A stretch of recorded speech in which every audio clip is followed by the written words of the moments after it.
Stay មិត្តភក្តិទាំងអស់គ្នាថ្ងៃហ្នឹងមានកិត្តិយសចង់ណែនាំមិត្តភក្តិទាំងអស់គ្នាអំពីការធ្វើដោះសបនិមិត្តចាចង់ដឹងគឺថាគេធ្វើដោះហ្នឹងយ៉ាងដូចម្ដេចខ្លះចាសូមអញ្ជើញតាមដានទស្សនាជាមួយនាងខ្ញុំទាំងអស់គ្នាចា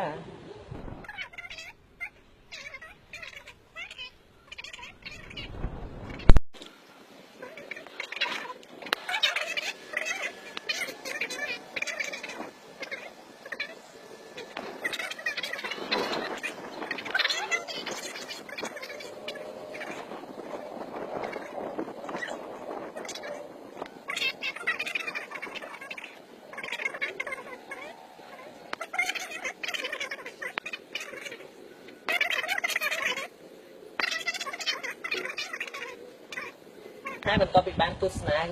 ពីវិធីធ្វើខាងអំបញ្ញមិញហើយសង្ឃឹមមិត្តភក្តិទាំងអស់គ្នាក៏អាចធ្វើបានដូចជានាងខ្ញុំដែរចាវិធីងាយចាមិនបាច់វគ្គកាន់